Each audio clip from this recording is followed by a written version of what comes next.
Good evening, ladies and gentlemen. I'd just like read to you what I've found on some of the media sites about the savage reviews that they be giving in unfairness to the Power Rangers reboot and that I'll leave for the links to the original source materials down below. Start off with this article. According to a report, a sequel to the Power Rangers movie is unlikely, following its underwhelming performance at the box office. A sequel to the Power Rangers movie is reportedly unlikely to be given the go-ahead due to its underwhelming performance at the box office. The Dean Israelite directed reboot of the popular TV series was released earlier this year, but modest ticket sales in China mean a sequel now appears unlikely, according to the Den of Geek website. The movie, which starred the likes of Dacre Montgomery, Naomi Scott, Bryan Cranston, and Elizabeth Banks, earned as much as 85 million at the US box office, with a further 50 million being earned in other territories. But the film failed to garner much attention in China, which usually tentpole releases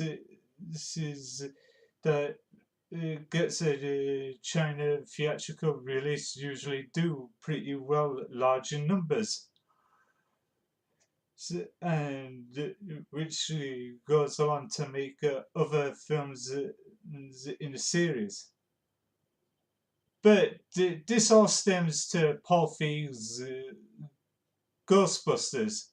That was refused a theatrical release in China. Even they nearly came up with the alternate title called Super Die Team or whatever it was. And sadly, due to the underwhelming condemnation the film had towards its fans, it bombed. And that was all down to the stupidity of Paul Feig and Amy Pascal. That went out all the way to savage the fans and that who disliked the trailers and that. But Power Rangers 2017 did not disrespect its fans. In fact, it won quite a lot of fans, both young and old. And some of them was not Power Rangers fans themselves. That was welcome to the film and that to get them interested into the well beloved franchise and that. And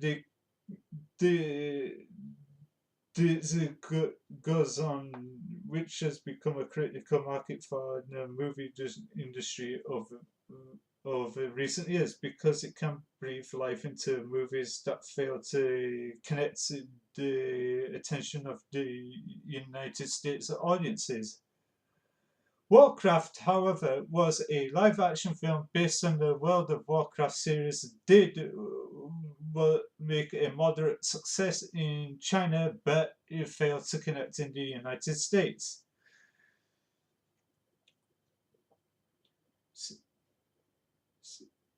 However, in China, which the film did do well, which has considerably boosted the prospect of there being a sequel. On the other hand, Power Rangers opened to a disappointing 1.2 million, or I should say 102 million on its first day, thereby reducing the chances of there being a follow-up movie. The film is not released in Japan until later end of next month. Another crucial overseas market which films usually do very well, they're banking on Power Rangers to do well in China, the home of hentai and anime. That Power Rangers was loosely based off a 80s Japanese show called Super Sentai, which, like I said in previous videos, they used stock footage for scenes in the North American version of the show in the 90s and that, which they went on to do their own scenes without the aid of stock footage and that. However, but it's thought highly unlikely it will be sufficiently successful there for a sequel to be demanded. Power Rangers has already surpassed its budget in terms of box office earnings, but the movie has reportedly fallen short of the Lionsgate pre-sale hopes. What's more, Power Rangers, which is the first blockbuster movie to feature LGBT and an autistic superheroes, received mixed reviews from critics upon release, which centralized one of the Power Rangers being a lesbian and the character Billy Cranston, played by R.J. Seiler. His character traits is an autistic genius, and that can solve the equations at the top of his hat. That is relatable characters to the ones that portrayed in shows like The Big Bang Theory and that. That was one review from a site. This is what the Telegraph said, a UK-based media site. They labeled it Power Rangers review: sadistic, ugly, incompetent. This reboot is even worse than the fantastic reboot years ago, which was a total bomb at the cinema. And this is what they said in the response. The Power Rangers are sexing. If you're wondering what they're up to nowadays, they're slut shaming too. They're also talking about the inserting cranes into bodily offices and pleasuring farmyard animals. So if you think the last one is an exaggeration, buy a ticket 5 minutes in, you come face to action face with all the mooing and hoof stomping truth.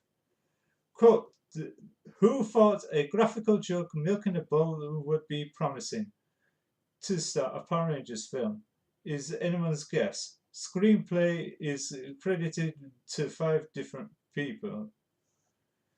But there's no doubt it sets the tone for what to be the most flabbergasting, misconceived reboot of recent years. Never mind the 2015's Fantastic reboot, which became a mangled shadow of its cast and crew's original intentions en route to the screen. Power Rangers may be like this on purpose. 2 brief bursts of the theme tune aside, you sense the film constantly straining to distance itself from the original iconic show, the Mighty Morphin Power Rangers TV series. A trashy but ingenious splice and dice job in which scenes of American high school drama were grafted in onto unrelated battle sequence from a long-running Japanese superhero film. Like I said, it was called Super Sentai. Google it and you know it. It was an instant hit in 1983, and the franchise has been juggling lucratively, if less prominently, ever since. To say they made two films, the Power Rangers, the movie in '95 that came out in the same year alongside the Judge Dredd and a couple of other films, and in '97 came Power Rangers Turbo.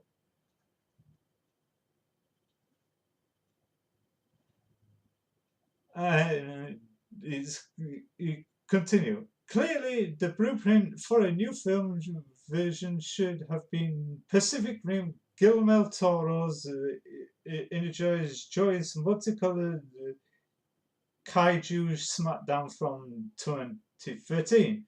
But instead, Power Rangers seem to desperately want to be chronicle the downbeat man during cult superhero filler from 2012, directed by Fant Four Sticks Josh Trank.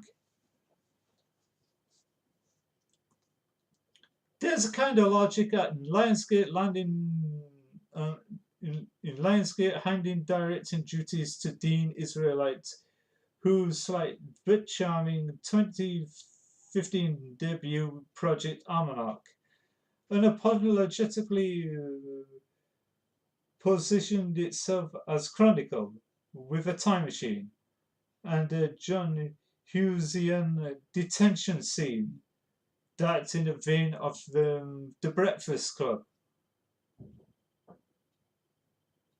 By having the characters in the detention as cliched and stereotypes, it was unbelievable. Which was the first 2 acts of the 2.5 hour runtime film. Like all of them come together and band together to overcome the petty differences, which was a total cliche and overused in other films as well.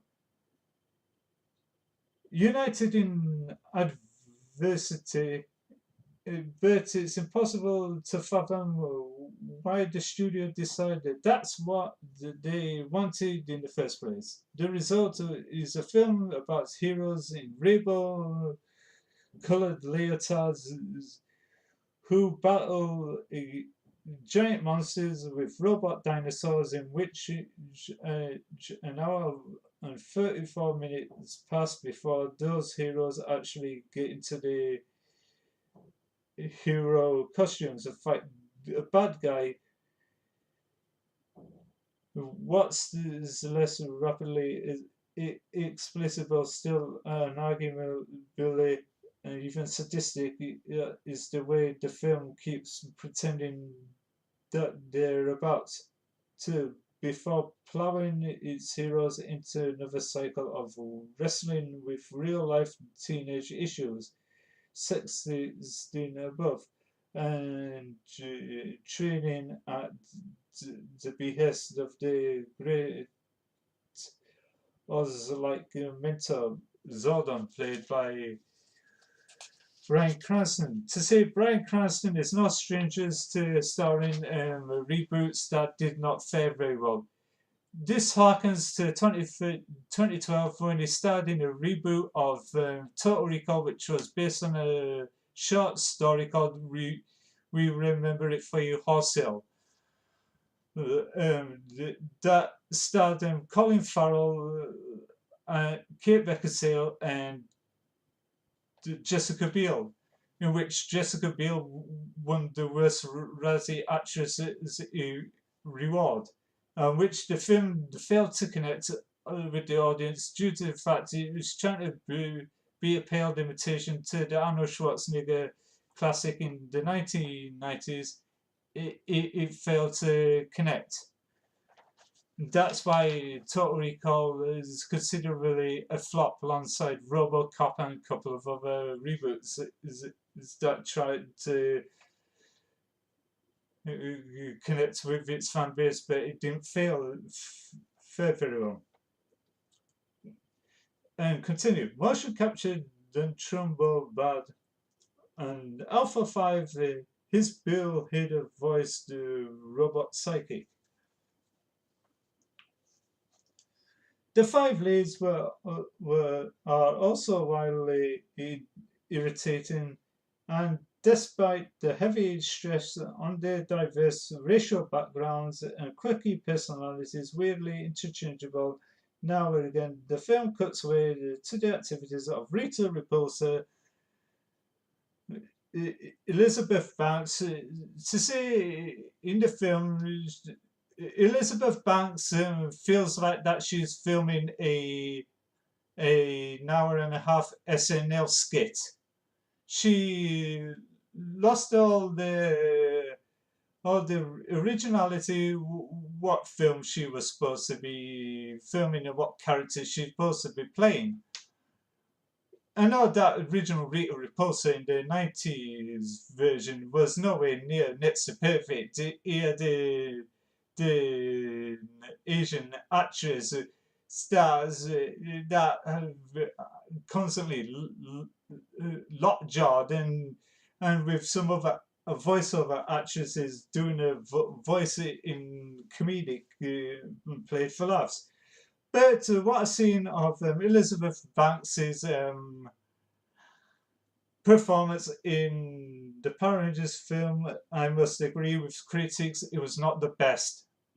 She failed to play the villain, which was unconvincing. That this harkens back to Neil Casey. Neil Casey got a huge rap for playing the villain in Paul Feig's Ghostbusters, which he was playing. Oh, I've been bullied all my life. I'm gonna get even. La di da di da. Blah blah blah blah blah blah blah. That old cliches and that. And the other bad criticism went to Jesse Eisenberg in Batman v Superman, where he played the paled imitation of the character Lex Luthor. To say it was portrayed well in the past by Gene Hackman and Kevin Spacey for Superman Returns. Both actors were accomplished, trained theatre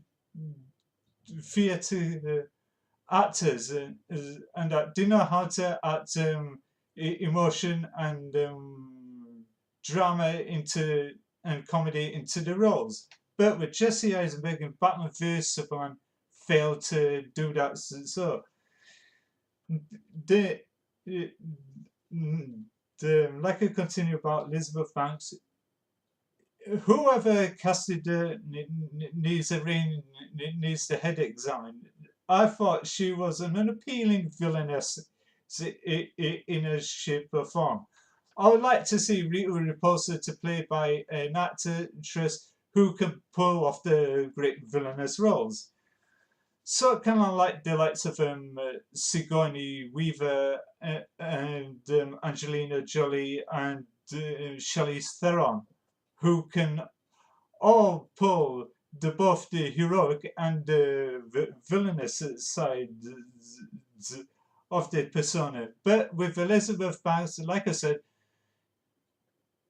she feels like that she was filming an SNL skit, literally, with the Krispy Kreme gag. Yeah, no, I like that, but it's if you keep on watching it, after a while it becomes rather forced and that. And I can continue. A witch from outer space who's terrorizing the residents of Angel Grove in her ongoing hunt for the Zeo crystals. In one of a number of scenes that may traumatize nostalgic millennials, let alone the show's primary school-age core audience, Rita is seen tearing out a tramp's teeth in silhouette, in which that was done before in John Landis's American Werewolf in London, which they had a deleted scene which David Norton's transition from human to werewolf. He lets rip the streets of London, Savagery beating the homeless and that. But did see one scene in the film where Rita Repulsa challenged Trini in a bedroom and started smacking her around. That harkens back to a scene that was quite familiar in the film Fright Night in 1985, which Sarandon did exactly the same to Billy Ragsdale, which confronted him in his room to warn him off it, and this says something like this: "You pissed me off, and now it's war. I'm gonna throw you around like a rag doll and that." Which that scene was total cliche and total overused, and that there was nothing new to some of the scenes in the film which I've seen, which are quite familiar, and that. Yeah, there's also some called orgasmic moaning, usually when she's been engulfed by slime and bristles or whatever. And as for the Zeo crystal itself, it turns out to be buried underneath the local branch of a name brand junk food outlet called the Krispy Kreme, in which its shameful promote promoted itself when people went to see it at theatres in America. They give out limited edition Krispy Kremes, and that, like they did with Twinkies and the Etzacooler for Ghostbusters last year. In which, quite frankly, the Twinkie and the Etzacooler was very nice. I've had it to say we never sold it in this country originally, and that, and which was great, and that, and yeah, a discovery which ignites an objectively embarrassing frenzy of product placement. Even halfway competent action finale might have made up for much of the above. But the ugly and incomprehensible big finish we get appears to have been shot by the Hunchback of Notre Dame and edited by a monkey wearing oven gloves. And if there's a single clear shot of the dinosaurs in action in there, I must have missed it. It slapshot in the extremities, but no more so than the scenes in Zordon's ship, in which the Rangers talk about standing on footprints and watching images in severe, even though the subjects matching those descriptions simply don't feature in a computer-generated environment around them. As for Alpha 5, yeah, it says is the iconic line. And that was the review what the Telegraph said about it, in which they give it a 1-star rating. And the last one was from the Forbes site. Box office were probably not getting a Power Rangers sequel. This was a review from Scott Mendelson, the Forbes tribute and that, published on May 12, 2017. at 3 p.m. Well, this didn't go as hoped yesterday. Was the opening day in China for King Arthur, The Legend of the Sword, and Power Rangers, and both films got the butts kicked by the likes of the Guardians of the Galaxy Vol 2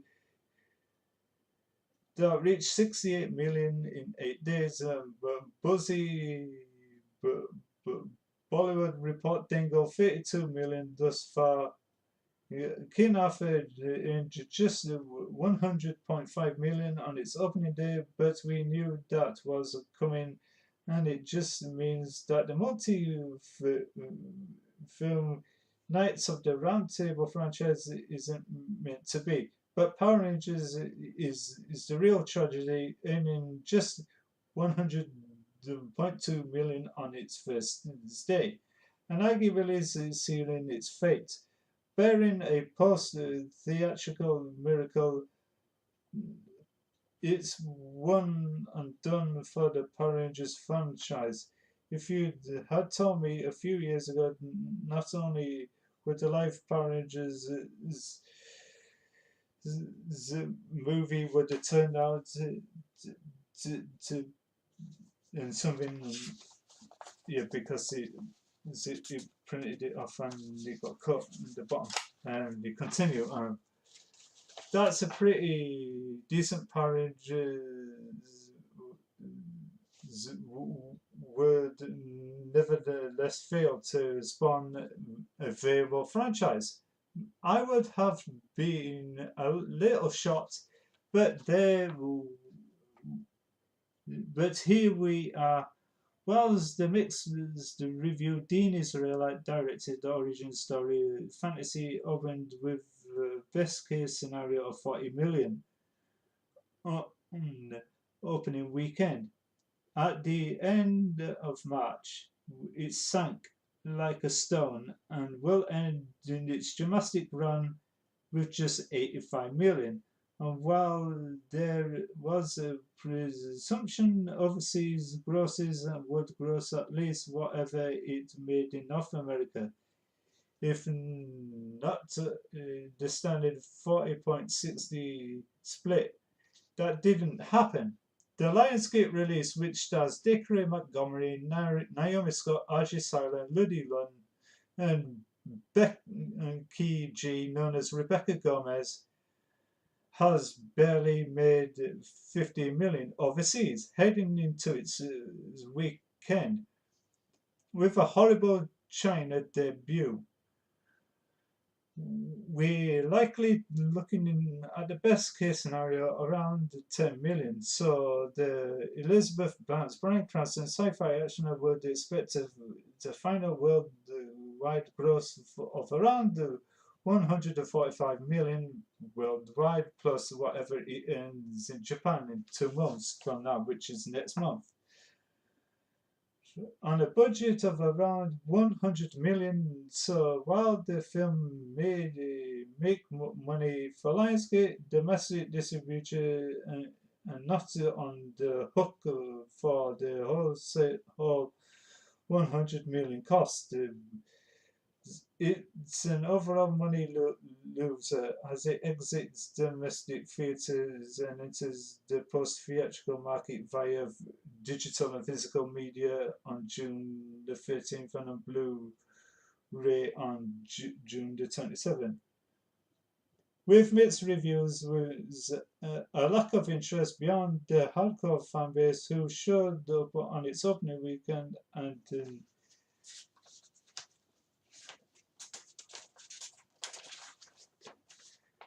no real reason to presume that a second film would break out along the lines of The Bourne Supremacy or X2 X-Men United. I think we've seen the end of this incarnation of Power Rangers as someone who grew up hating the show, only to begrudgingly respect it after I had kids. this whole thing has been weird.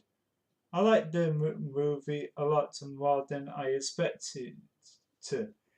I appreciate its emphasis on character development and teen-centric melodrama, overaction, and spectacle. While I came to like this particular group of teens with attitude would have gladly seen another adventure in the sandbox. It reminded me of the time when movies like Masters of the Universe, Teenage Mutant Ninja Turtles were the exception rather than the rule. And kudos to them, including both an LGBT ranger and an autistic superhero. In what is arguably relatively progressive and inclusive superhero movie. Still, it was an origin story that spent much of its running time getting the team into shipshape for the sequel, and the odd watching a darker, somewhat violent PG-13 Power Rangers movie that outright earned the rating. The news is A, fans got one Power Rangers movie out of the deal. B, Lionsgate is doing well enough for right now. That's not going to live or die based on the performance of this would-be franchise play.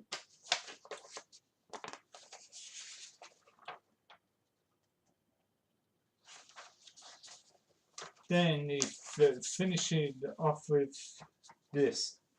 If they can score the big stick, all eyes on me, and the potential breakout, the Hitman's Bodyguard, they can sell themselves as a reliable place for mainstream summer counter programming before the Oscar season begins again. The best thing I could say about the Lionsgate in 2017 that they didn't really need Power Rangers to go supernova any more than they need Saw Legacy to revive the franchise in October. I could be wrong, but I imagine they have to look at this the same way what Disney looked at a theoretical Tron 3. Sure, they could, and the previous ones have a fan base, but why did take the risk? Universal slash Comcast Group is in a similar place with the Mummy coming as it does between the Fate and the Furious and Despicable Me. So what? That's pretty comforting for them. The most surprising thing about Lionsgate in 2017 is that I find myself actually a little sad that we probably won't get a Power Rangers 2. Would I think? Question mark.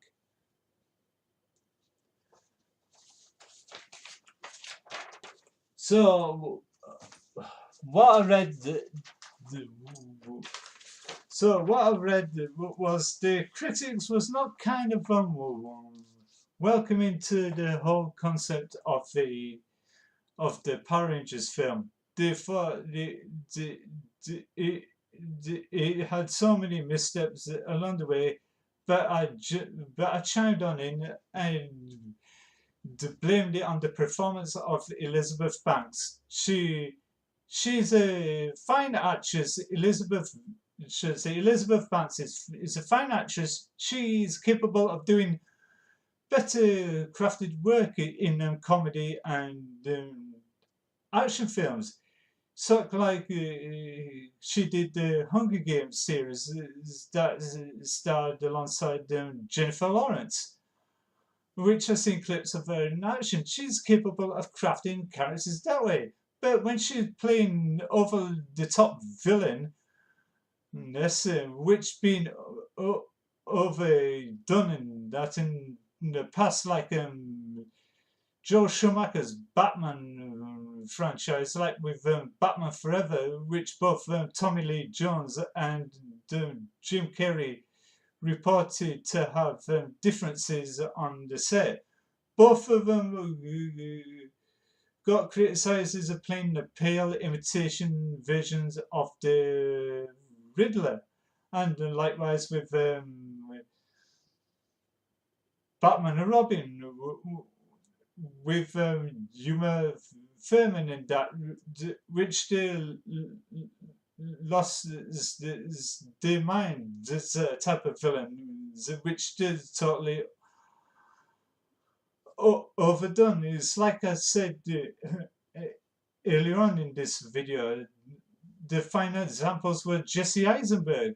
I've seen clips of him in action in Batman vs Superman, and he fell flat to play the convincing villain, likewise with Neil Casey in Ghostbusters reboot last year. And now Elizabeth Banks feels like that she was filming an SNL skit. That's the problem. When you get these actors in these type of iconic roles, and that some of them don't always do the roles justice in that. I thought the casting of the main heroes, the Power Rangers, was spotted on. Every single actor, like R.J. Seiler and Dacre Montgomery, which was the standouts in the film, and that which I highlighted their performances in the previous video, and the Bryan Cranston, and that which is known to Power Rangers fans as a voiceover actor from the original TV series. And as for the other two, Becky G and Naomi Scott, both of them took the characters and redefined it well, and that. And when Amy Jo Johnson saw Naomi Scott's performance as Kimberly, she gave the actress a full praise, but which both of them are quite similar to each other. Both of them are talented actresses and singers. It goes to show what magic of casting could have done, and I have no problems with them. The problem I had was with Elizabeth Banks. She was annoying, and she was a miscast, and she has served no purpose into a prestigious role like that. She should have stick to Spring Break type of comedies and other dramatic roles and that. Like I said, any actress could do the repulsive character and do it very well, and not like they hamming it up or phoning it in and that, which they don't feel like they're doing an SNL skit. Only other actress that could pull off the Rita Repulsa character would be somebody like Kristen Wiig, which she's a diverse and phenomenal actress in that, which she could have done a lot better job. I knew what she is in for, and to perfect the character. But as for Elizabeth Banks, she had wasted potential in the film. And I may not be alone, which I thought her performances wasn't that good, and that there'd be so many fans out there that might that be totally agree with me. I know what the media are saying about the film. They thought it could have done a lot better, and that in so many aspects of that. And the, in the whole, the film wasn't bad. It was just the whole problem with Elizabeth Banks' performance and that, and how they rendered Golda was not great. I feel like what they should have done was they could have do what other films like Suicide Squad did, and did the slapdash reshoot, and the, start fresh with the Goldar monster, and that make him look threatening and menacing, instead of looking like a generic gooey monster that you see in the low-rated R-rated schlock horror films that they used to be released was by the Asylum, and that which they had monsters like that with no face, and that which was a lot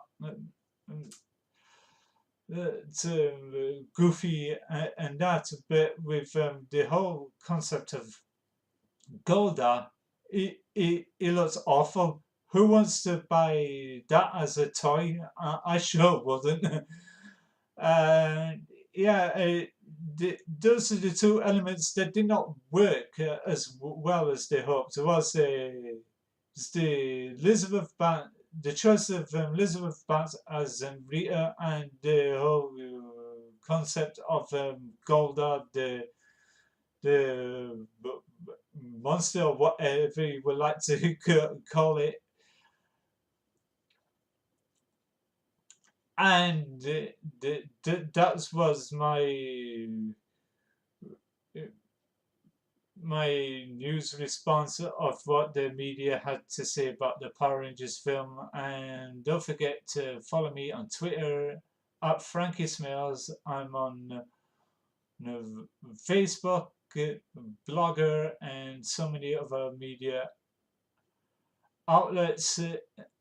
And that, if you want to talk Power Rangers, I'm on PlayStation Network and etc. And that's it. I'd love to hear what your thoughts of what you thought about the film. Do you think the press were blowing it out of proportion, giving the film a savage beating like they usually do? Or do you think the media was right? It should have worked as better, and to throw away the cliches and that.